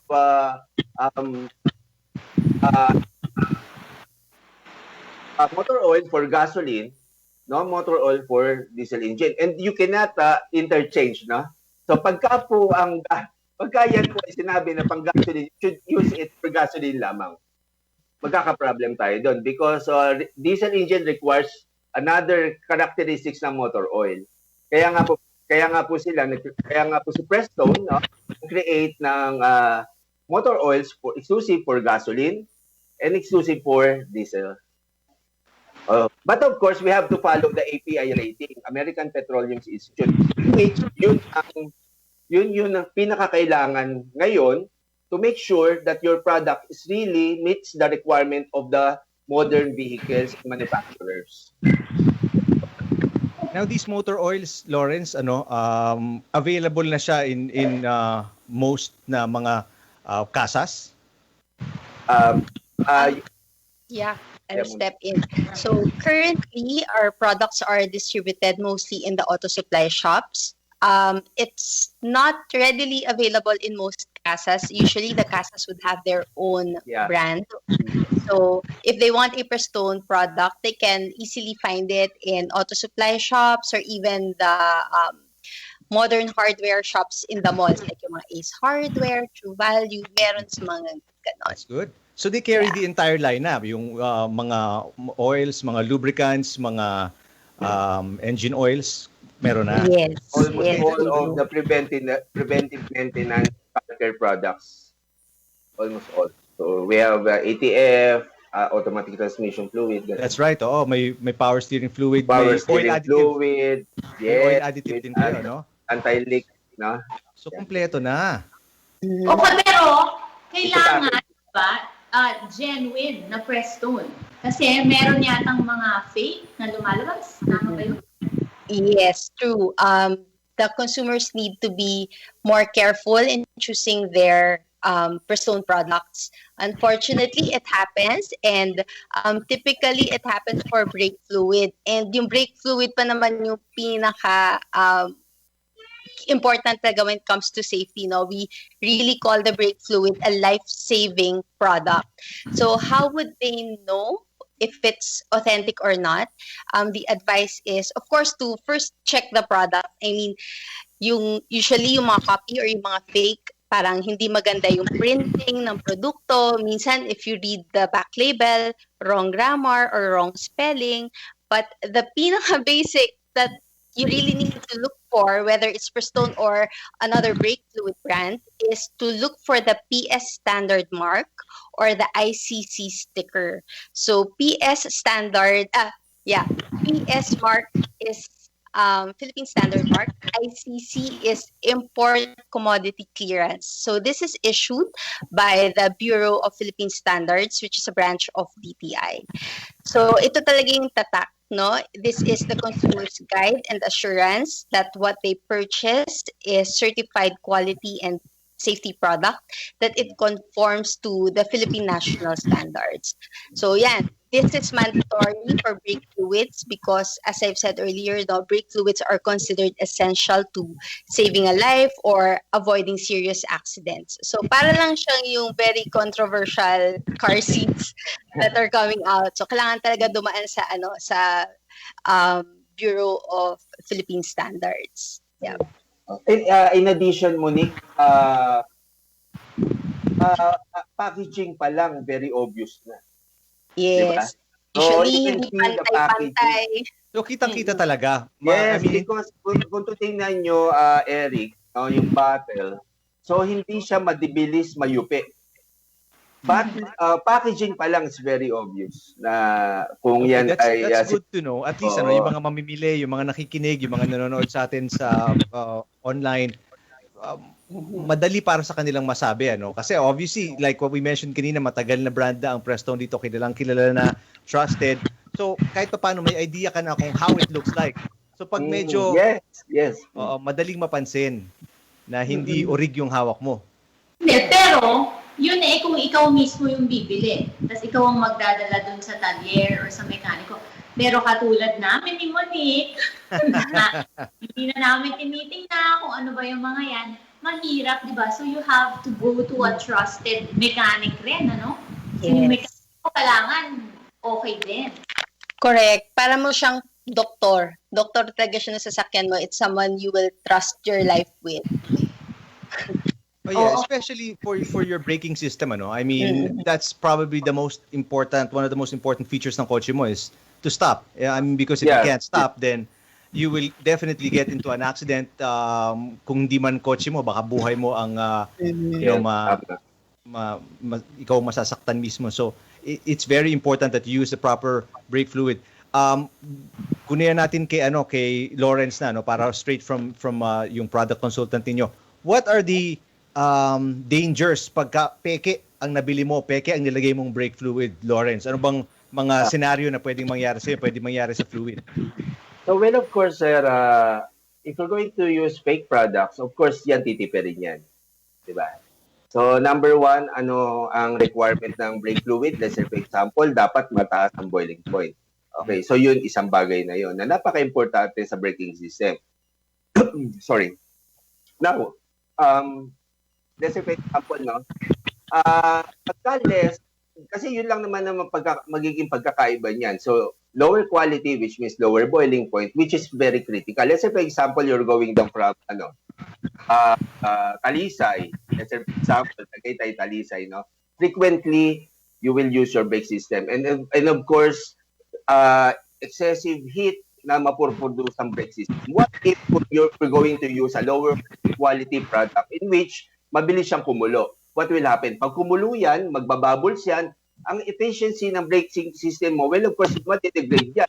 Instead of solid, no, solid ang tapak mo, magkakaroon ng hangin sa loob ng braking system mo, and it will lead us to danger. Oh. Yun, isa yun. Kaya nga po, magpapalit tayo ng brake fluid. Palagi. Kasi nade-degrade nga po ang brake fluid over time. So yun po, isang sample lang yun. Sa product. Sige. Sir, ngayon na panahon ng pandemic, matagal tayong na-quarantine, yung kotse ko, hindi ko naman masyadong ginagamit. Ganun pa rin ba? Kailangan pa rin pinapalitan itong mga... Yes, ma'am. Kaya nga po, di ba, sabi ng manufacturers, you should follow the preventive maintenance schedule, no, based on the kilometer or the what do you call this? Sorry. Or the months or amount of time. Pure time, no?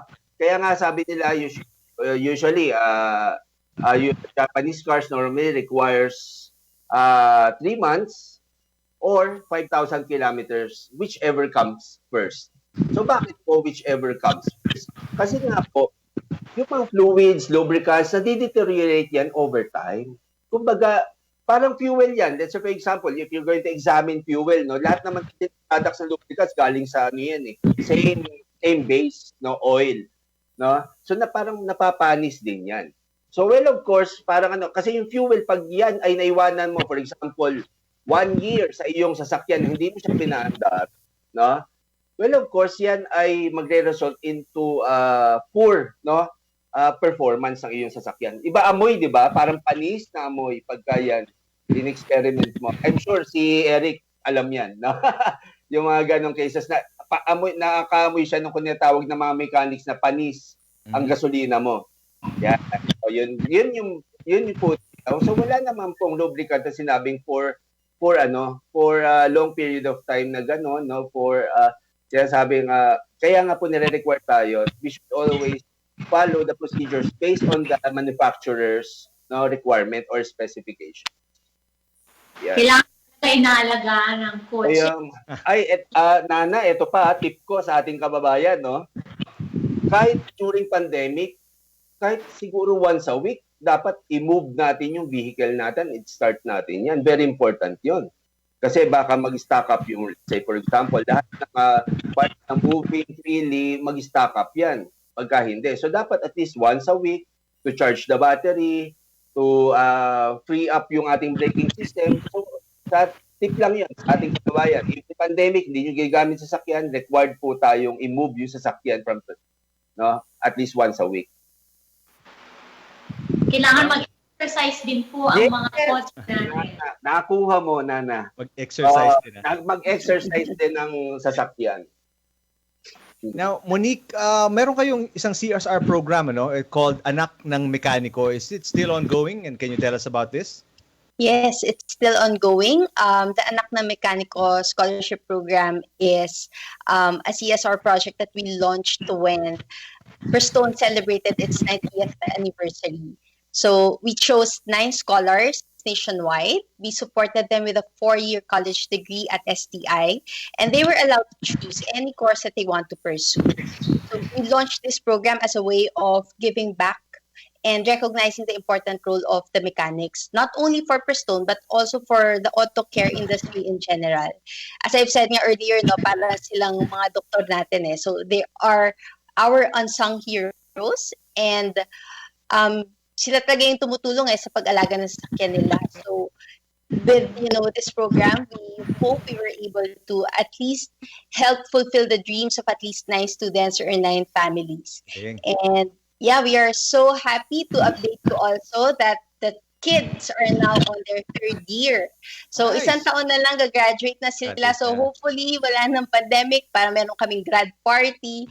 And yun, so we're really happy, and hopefully matuloy-tuloy lang namin to, Kasi as I've said nga, it's 9 children, 9 na pangarap yun na sa tulong ng Prestone ay matutupad. Galing. 9 futures brighter because of Prestone. Now, how do you choose these mechanics? Paano, kung may nakikinig na mekaniko or, family member, how do they become part of Anak ng Mekaniko? Right. So, when it was launched 2 years ago, talagang umikot si Prestone. We had a road show and we announced it on the radio, on print, also on TV through PR that we are having this program, and they were asked to submit an essay lang, an entry why they are deserving of being a Prestone scholar. Yung anak, hindi yung yes, tatay, yung anak. Oo, hindi yung tatay, yung anak. Ayun. Of course, we tap the parents or yung mga mekaniko, and then sila na yung nag-encourage sa mga anak nila na sumali kayo. So, nung time niya, ang daming essays. Ang daming masarap na bigyan sana, Pero yun, we chose 9 out of those, and we really chose na as much as possible nationwide, spread out through Philippines. So, from Luzon to Mindanao, we have 9 scholars. So, to qualify as a mechanic, dapat may nagtatrabaho ka sa talyer or may kailangan silang certificate na i-present?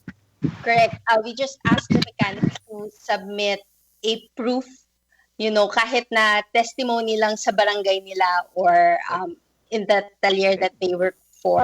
Hindi naman kami ganun ka-strict. And we believe naman na people will really be honest with their entry. So, ganun lang. And yep, marami naman na-encourage. Of course, yung iba, sabi nila, sayang kasi high school pa lang yung anak ko or grade school pa lang yung anak ko But at least those with, college level children naka-avail ng scholarship program. Galing. Priceless yan. Education ang binigay. Oo. Now, do you mentioned na yung mga high school hindi pa, do you plan to expand it anytime or pinag-uusapan pa na extend to high school students or elementary, mga ganon? Wala na palang high school ngayon, K-12 na tayo. So, correct. Yeah, you know what I mean. So, currently, we don't have a plan yet whether to extend it to lower level. But definitely, we are thinking about it. As I've said earlier, we want to have as much scholars as possible, or you want to help as many people as possible. So yeah, we're definitely thinking how we can extend the program and extend it to more mechanics or more students. So abangan na lang nila. And as I said nga, the initial program that we launched is about to end. So it's definitely gonna happen sometime next year. And saan nila pwede ito abangan? Where can they get more information about Prestone? So we have the official Prestone Facebook page. So all announcements are made there.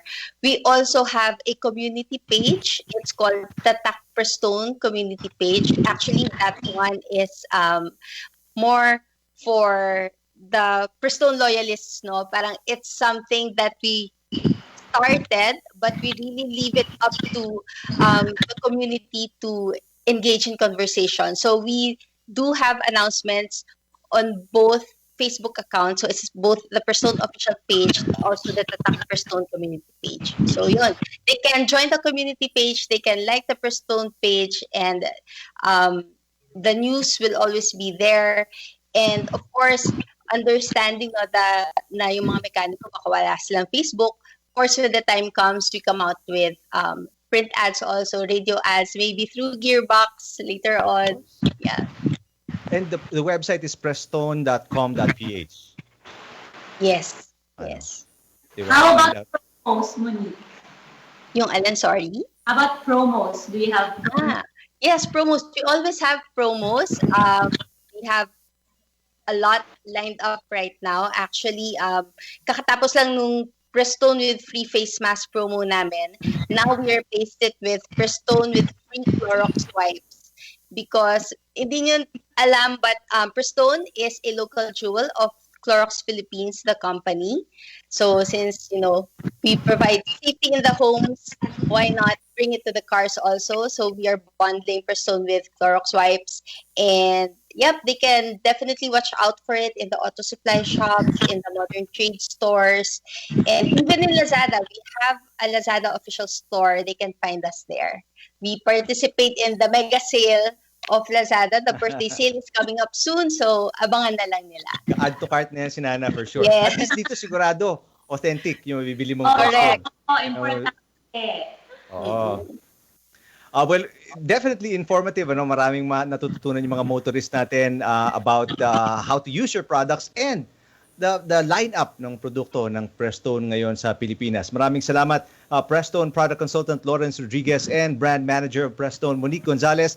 Come back to the show soon and let's talk about more of your programs, more of your products. Okay, you guys stay safe. We'll take a quick break. Magbabalik ang Gearbox right after these.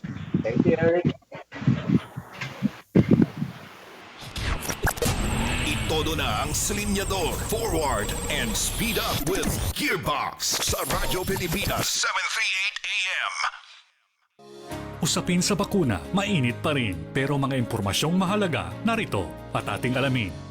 Ano ang ibig sabihin ng vaccine cold chain? Ang vaccine cold chain ay ang pagsiguro sa kalidad ng bakuna mula sa panahon na ito ay ginawa hanggang sa panahon ng pagbabakuna. Ito dapat ay alinsunod sa rekomendasyon ng WHO ukol sa akmang temperatura ng pag-imbak at pagdala sa komunidad. Mahalaga ito dahil sensitibo ang mga bakuna at maaaring maging pahamak sa ating kalusugan kapag naiturok sa atin ang bakunang hindi naimbak sa wastong temperatura. Tamang impormasyon. Yan lamang ang solusyon sa pagkalito at disinformation. Tara sa Bida Vaccination!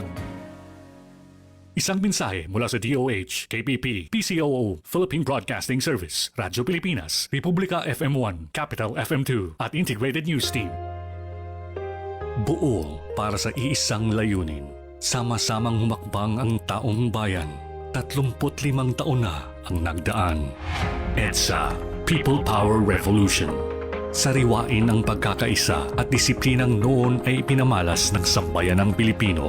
Ito'y ating gawing huwaran upang sundin ang mga payong pangkalusugang ipinatutupad ng mga kinauukulan. Gaya noon, sama-sama din nating hakbangin ngayon ang daan tungo sa paglutas ng kasalukuyang pandemyang bunga ng COVID-19. Ang Philippine Broadcasting Service at Radyo Pilipinas ay nakikiisa sa pagunita ng isang mapayapang revolusyon na tumatak sa kasaysayan ng bayan. Itodo na ang silinyador, forward, and speed up with Gearbox sa Radyo Pilipinas 738 AM. A ride that is practically a match for every Filipino. That is the Suzuki Ertiga, designed to optimize comfort, efficiency, and style. Drive with confidence with a 7-seater MPV. Make every moment count with the Suzuki Ertiga. For more details, visit Suzuki's online showroom at suzuki.com.ph. Suzuki, way of life. And na. Yes, Nana. Hindi, go. No, I was just saying 6:48 na po. At malapit na matapos ang show. Ako naman ang sasabihin ko kung gusto niyo magkaroon ng Suzuki Ertiga. That's right. Diba? Last Take chance. advantage. Last chance na. Malapit na. Last, ano ba ngayon? 25, 26, 27, 28. 3 days, okay? Until Right. February 28 pwede pa kayong mag-avail ng kanilang promo for the Suzuki Ertiga na tinatawag na Happy New Wheels kasi inumpisahan nila to nung Happy New Year. So ito ay all-in low down payment and low monthly amortization on all models, all variants of Ertiga. For as low as 544 a day for 5 years, magkakaroon ka na nitong 7-seater MPV, di ba? So, 544 a day, ano ba naman yun, di ba? Yeah. Monthly yan is parang 16,320. Tapos, ang down payment mo dyan is 88,000. O, di ba? Ang gandang deal ng 88,000. That's out of, anong cost ng unit? 858,000, mga ganon. Right. So, it's a little bit more than 10% na down payment, di ba? Saka, I mean, malaki pa kung pakinggan yung 16,000 a month, but yung 544, especially kung mahilig kayong mag-take out ng food, I mean, nung nandito nga yung mga taga-Suzuki, kape nga lang kino-compare nila yung mga high-priced coffees nyo dyan. Siguradong aabot na kayo kulang-kulang 300 for one of those tall drinks, ano? Yung mga 20, ika nga. So, saktong-sakto na. Instead of indulging, pwede ka mag 3-in-1 na lang, may kotse ka naman. Oo nga. Tsaka yung mga pa-add to cart ng mga pa-konti-konti. Nako, more than 544 a day yun. So, bumili ka na lang ng Ertiga. Pero kung di mo tayo pang Ertiga, ano pang meron, Eric? Yeah. Yung all-out, blowout promo ng Suzuki, you have a choice of at least 3 models dito. Yung Ciaz, which is yung compact sedan nila. You can also get the all-new Espresso, or pwede din naman yung all-new XL7. Yung last 2 models na yun, Espresso and XL7. Last year lang po yan ni-launch, but right now, generosity ng Suzuki, they've included it in this promo already at malalaki yung mga discount. Simulan natin doon sa Ciaz. Of course, Ciaz, a familiar nameplate, familiar model. Ito, malaki-laki ang discount ito. 200,000 if you're buying it in cash. 200,000 ang discount for an 800,000 peso car. So isipin mo yon, di ba? I mean, more than 25% yung discount mo for this weekend.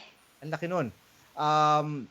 And yung price range ng Ciaz is from 823,000 to 978,000. So, doon naglalaro yon. Still, you're getting a little more than or close to 20-25% with the 200,000 peso discount kung cash nyo bibilhin.